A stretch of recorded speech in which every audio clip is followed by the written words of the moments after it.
काळ यांनी बरोबर असा निवडलेला आहे की निवडणुका नसतानाही फोडाफोडी करून टाका. आणि फोडाफोडी आपल्याला किती लोकांना आठवत असेल की लोकसभेच्या वेळेला जेव्हा मी आलो होतो तेव्हा त्यांची घोषणा काय होती? अब की बार 400 पार. आणि मी घोषणा दिली होती अब की बार तडीपार. आता तेच त्यांचं काम सुरू आहे. कारण यांना काय करायचंय? डॉक्टर बाबासाहेब आंबेडकरांनी लिहिलेल्या घटनेमध्ये बदल करायचा आहे. 2/3 बहुमत 400 पार निवडणुकीत नाही झालं तर फोडाफोडी करून कर. आणि एकदा का संख्या झाली का मग घटना बदल, घटनेत पाहिजे तसे बदल करून टाक. समोर आहे कोण विचारायला? कारण सगळेच फोडलेले आहेत, सगळेच त्यांनी पक्षात घेतलेले आहेत.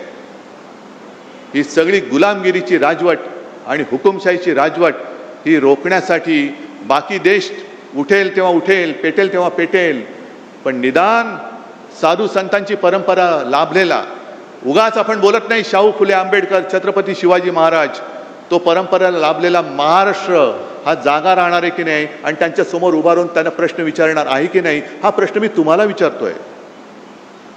हे काम एवढं सोपं नाहीये. नुसतं गद्दार झाला म्हणून त्याला 4 शिव्या दिल्या नाही. त्यांनी गद्दारी का केली तर तुमचं स्वातंत्र्य हिरावून घेण्यासाठी तो त्या गद्दारांच्या कळपात सामील झालेला आहे. तुमचं स्वातंत्र्य तुम्ही कोणाला असं हिरावून देणार आहात? मग आजपासून कामाला लागला पाहिजे पुढचा खासदार हा पुन्हा एकदा आपल्या भगव्याचा कट्टर शिवसेना एकच. गद्दार सेना म्हणजे शिवसेना नाही. कोणी उपरा आला आणि कोणाचंही नाव कोणाला दिलं आम्ही मानायला तयार नाही, उपऱ्याला मानायला तयार नाही. शिवसेना फक्त एकच, भगवा फक्त एकच.